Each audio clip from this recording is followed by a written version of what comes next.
नमस्कार। अमेरिका के राष्ट्रपति चुनाव में जो बाइडेन विजयी हुए हैं और डोनाल्ड ट्रंप की विदाई हो गई है। अमेरिकी जनता ने उनके ब्रांड की राजनीति को खारिज कर दिया।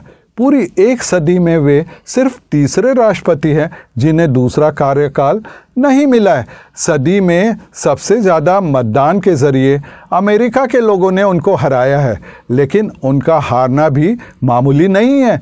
वे 7 करोड़ से भी ज़्यादा वोट लेकर हारे हैं। अमेरिका के इतिहास में किसी जीते हुए राष्ट्रपति को भी कभी 7 करोड़ वोट नहीं मिले। अब यह सवाल सबके दिमाग पर भारी पड़ रहा है कि आखिर डोनाल्ड ट्रंप को इतने ज़्यादा वोट क्यों मिले। लगभग सारे चुनाव पूर्व सर्वेक्षण गलत साबित क्यों हो रहे हैं। अमेरिका और उसके बाहर भी यह माना जा रहा था कि बड़बोले ट्रंप इस बार जबरदस्त पटकनी खाएंगे। अभी तक जो भी आंकड़े सामने आए हैं उनसे पता चल रहा है कि 2016 के मुकाबले उनके वोटों की संख्या भारी बढ़ी है और सीनेट यानी राज्यसभा के चुनाव में भी उनके उम्मीदवार ज़्यादा जीत गए। हालांकि कांग्रेस यानी लोकसभा में डेमोक्रेट की संख्या बढ़ी है, लेकिन आश्चर्यजनक रूप से यहाँ सवाल उन करोड़ों अमेरिकी नागरिकों का है जिन्होंने ट्रंप जैसे आदमी को अपना अमूल्य वोट दिया है। जिन्होंने ट्रंप को वोट दिया है वे लोग कौन हैं?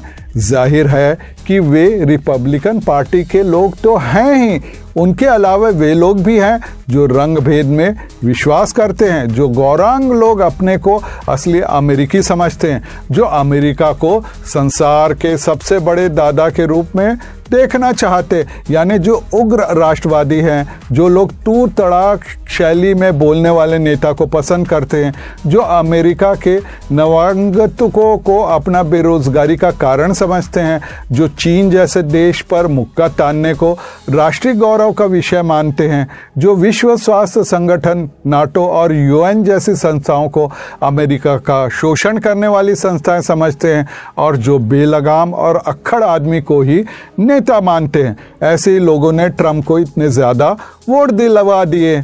इसका अर्थ क्या निकला? इसका सबसे पहला अर्थ यही है कि आज की अमेरिका की जनता में उचित अनुचित का विवेक करने की बौद्धिक क्षमता बहुत कम हो गई है। दूसरा, यदि जो बाइडेन जीत गए तो भी ट्रंप उन्हें तंग करने में कोई कसर नहीं उठाएंगे। तीसरा, चुनाव के बाद जिस तरह की जोड़ तोड़ और फोड़ और हिंसा की खबरें आ रही है वे बताते हैं कि इस वक्त अमेरिका 2 खेमों में बंट गया। चौथा, ट्रंप की धमकियों और आरोपों ने अमेरिकी लोकतंत्र पर धब्बे मढ़ दिए हैं। पांचवा, यदि हारने के बावजूद ट्रंप कुर्सी नहीं छोड़ते हैं और अदालतों के दरवाजे खटखटाते हैं तो अमेरिकी लोकतंत्र के इतिहास में वे एक काला पन्ना जोड़ देंगे।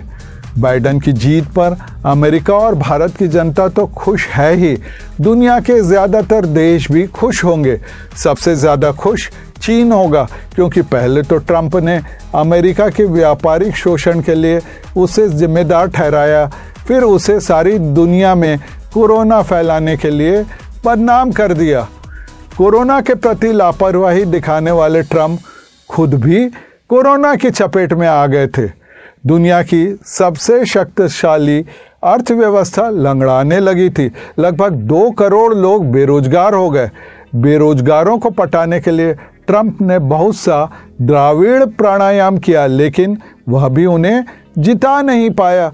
अब बाइडेन के कंधों पर यह बोझ आन पड़ा है कि वे अमेरिकी अर्थव्यवस्था में जान फूंके। उन्होंने अभी से इस दिशा में काम शुरू कर दिया है। उनकी सबसे अच्छी बात यह लगी कि चुनाव नतीजों के आने पर न तो उन्होंने ट्रंप के खिलाफ एक भी शब्द बोला है और न ही चुनाव प्रक्रिया के खिलाफ। उन्होंने अपनी गरिमा बनाए रखी, लेकिन ट्रंप का घमंडीपन देखिए कि उन्होंने अपने बयानों से संपूर्ण अमेरिकी लोकतंत्र को ही कलंकित कर दिया। पिछले 4 साल की ट्रंप की राजनीति और इस चुनाव में उनके प्रचार के बाद अमेरिका एक विभाजित समाज के रूप में सबके सामने मौजूद है। ट्रंप ने बांटने का काम किया था और अमेरिका बंट भी गया, इसलिए उसे जोड़ना आसान नहीं होगा। अमेरिका के गोरे नस्लवादी और ज़्यादा आक्रामक हो सकते हैं, खासकर उपराष्ट्रपति पद पर कमला हैरिस की मौजूदगी की वजह से। तभी बाइडेन को अपने पहले कार्यकाल में या कम से कम शुरुआती दिनों में ट्रंप की नीतियों में बहुत क्रांतिकारी बदलाव के बारे में भी नहीं सोचना चाहिए। अगर वे सचमुच अमेरिकी समाज को जोड़ना चाहते हैं तो उन्हें लोगों के मन से भय निकालना होगा, रेडिकल इस्लाम का भय निकालना होगा, चीन का भय दूर करना होगा, रूस के खतरे के बारे में लोगों को आश्वस्त करना होगा कि वह अमेरिका का कुछ नहीं कर सकता, प्रवासियों के बारे में अमेरिकी लोगों को भरोसा दिलाना होगा। सबसे पहले कोरोना की महामारी से लड़ने के लिए प्रभावी नीति बनानी होगी और अर्थव्यवस्था व रोजगार की दर बनाए रखते हुए इससे निपटना होगा। ट्रंप ने अमेरिका को महान बनाने के अपने जुमले में जितनी चीज़ों को शामिल किया था उन सब का ध्यान बाइडेन को रखना ही होगा। उन्हें कम से कम अभी कुछ दिन तक अमेरिका के व्यापार संरक्षण की ट्रंप की नीतियों को ही आगे बढ़ाना होगा, अन्यथा पहले दिन से ही उनके खिलाफ माहौल बनने लगेगा। वैसे भी अमेरिका का हर नेता अमेरिका फर्स्ट की नीति पर ही चलता है, बाइडेन भी उसी नीति पर चलेंगे। फिर भी उन्हें ट्रंप की नीतियों को बदलने से पहले 100 बार सोचना ही होगा। अमेरिकी जनता हिलरी क्लिंटन की हार की भरपाई तभी कर पाएगी जब वह 2024 में कमला हैरिस को राष्ट्रपति बनाएगी।